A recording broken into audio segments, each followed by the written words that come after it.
What's going on, big dogs? My name is Julian Torres. I live out here in Fallbrook, California, and I'm a retired sergeant in the United States Marine Corps. I came to Fallbrook in 2014.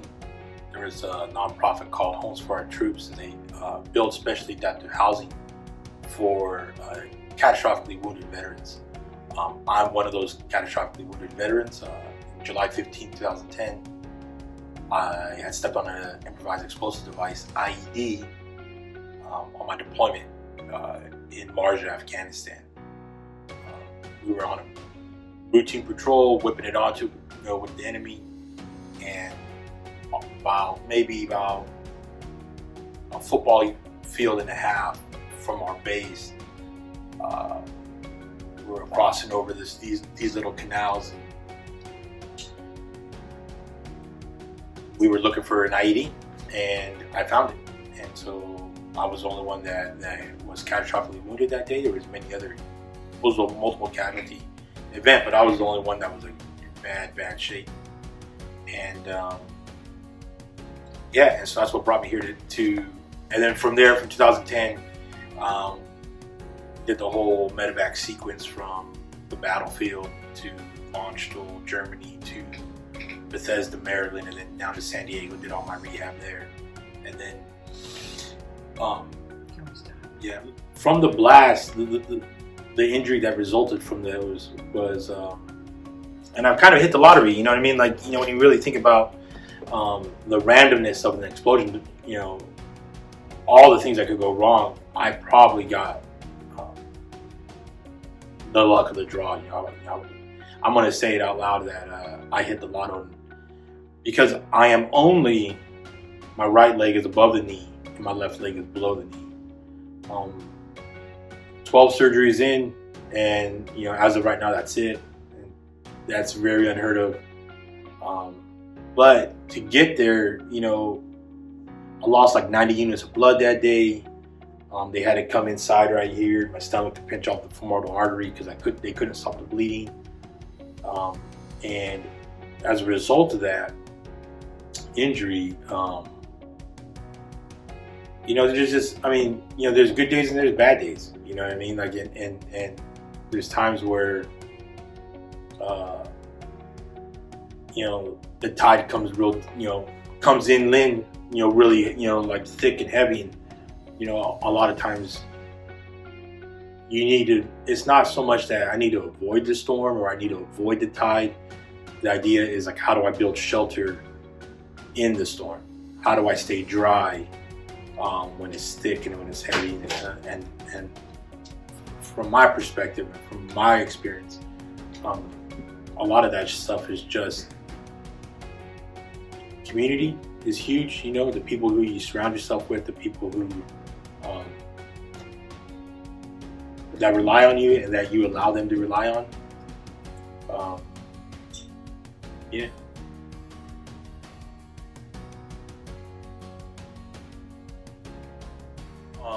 You're getting like a sterile version of the story, and it's not out of disrespect. It's not out of the idea of like you're not going to understand. But early on, this whole time that I was rehabbing and I was learning how to live as a double amputee from an IED blast, I learned that like those details, those intimate details, those are like my pearls. Those are for me, because there's no way that anybody besides my wife and my kids could really appreciate the details and the ins and outs and the trials and tribulations and the rawness of it. Like, I don't need to add extra drama to the story, to an already dramatic story. And so when I share my story, a lot of times it's just something that's more like easier to digest, and it's easier for people to understand and relate to, because not everybody shares my experience. So while we're sitting here and we're listening to the story, you're looking at references in your own life on how you got dealt a loss or how you got dealt an unfair hand at life. And what I've learned too is that regardless of whatever hand I was dealt, like, I've learned to love that hand. And I learned to love that, this meat suit that I cover myself in, it's only temporary. I've had many dreams where I'm complete and I'm whole, and I can feel the grass on my feet and stuff like that. So I know that this is just temporary. This isn't really me. What's me is what's inside me, what's in my beating heart. What gets me up at night. What wakes me up in the morning. And that zest for life. I've often said that the juice is worth the squeeze. What do I mean by that? Is that the life is always like, oh, when life gives you lemons, make lemonade. But they don't understand that you need to squeeze that lemon, and you need to get that juice, and you need to extract that sweetness from that fruit, put it in there with some simple syrup water, and you need to put forth an effort to make something tasty, to make something worthwhile. It takes effort, and so that's where we're at today. What am I doing, post-injury? I've learned that a lot of times the way through something is to obviously give something back, and so I run a podcast for veterans, and it's for people, and that's what it really is all down to, is that, I understood that there was tons of veterans coming back and tons of veterans killing themselves, as well as society saying, well, how could I even imagine what this dude's going through? How could I even imagine what these people are going through? And you're sitting there and you're like, well, you're right. Like, how could you? And why would you even take the time to understand or really be empathetic to an individual who's gone through something traumatic as war? And I took it upon myself to be like, well, if I could have conversations with people when I'm not in the room, and I can utilize other veterans and utilize my own story to shine light on, when the tide comes in and when the storms come in, what does that really mean? And how do I navigate those waters? At the same time, what am I doing, right? So I'm opening up myself so that my friends can see that, hey, Julian, although he's a champion of optimism, he's also in the trenches, man. Like, he's also in these bouts of like depression and anxiety and worry and hyper alert and checking his doors and doing all these things. He's also doing all that stuff, but at the same time, he understands that we need to step forward and we need to keep moving. We need to keep challenging ourselves and challenging those thoughts.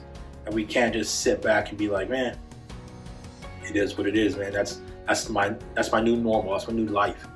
Nah, man, that's only your new normal because you want it to be. Oftentimes I say that, and from that mentality and that mindset, I've learned that I control my circumstances. My circumstances don't control me. That because I am a double amputee doesn't mean nothing.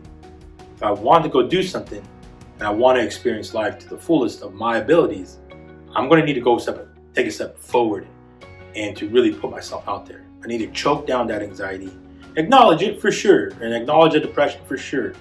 But that doesn't mean that I just sit back. Like, it's okay to be anxious and be in the middle of a crowd. It's okay to be depressed and be at a family function. It's okay to do these things and be outside, be mingling with the local populace and getting after it. And so when I feel that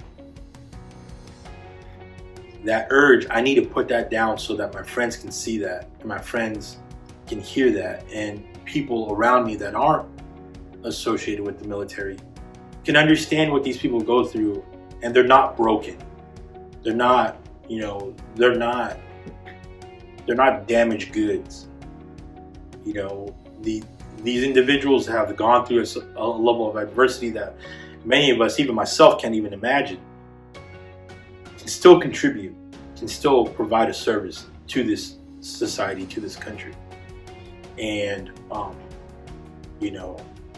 so I want to capture those stories, because these are everyday heroes that are walking around us at the banks and at the tellers and at the grocery stores and at your dealerships, and they're all over, and they're rising to the top because they're used to these adversities and these gems that are walking around society. They need to be heard, and we need to. And so essentially what that happens is I got veterans over here, and I got, for lack of a better term, civilians on this side. And when the civilian says, well, there's no way I can understand it, what they're going through. And then the veterans are like, well, how could you understand? Essentially what that bridges is prejudice, just organically. And what I want to try to do is bridge that gap and let everybody know that nobody is immune to adversity. That everybody's going to be dealt that shitty ass hand. And how do we come out of that? How do we come out of the muck? And it's through our stories, and it's through our lessons, and to be able to speak them in a high level of reverence, and to have a forum that's completely unsanitized, unedited, and the only thing filtered is the coffee, really. And so that's Coffee with Julian. Yeah.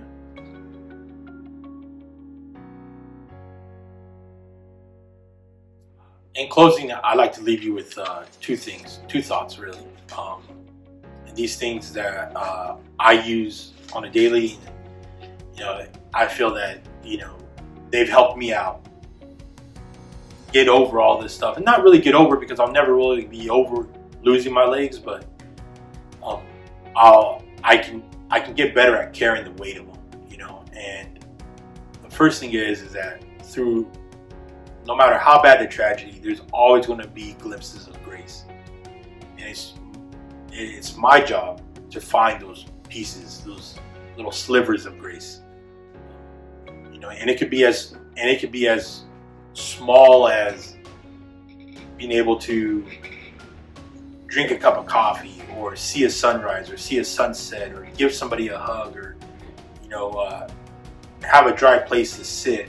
It doesn't matter how small. You can find out those details, but the idea is that if I can focus on the grace, no matter how dark the room is, the darkness always has to give way to the light. So focus on the grace amongst the tragedy. The second thing, and the last thing I like to leave you with, is absolutely imperative that we take a tactical time out and we stay in the moment. And that could be as small as like collecting yourself before you start talking, before you go out into the world, out of your bedroom or something like that. Just name 5 things that you could hear. Name 2 things that you can smell. Just try to be as present as you humanly possibly can. Just focus on that, and then proceed with your to-do list. You could contact me through my website, julianptorres.net.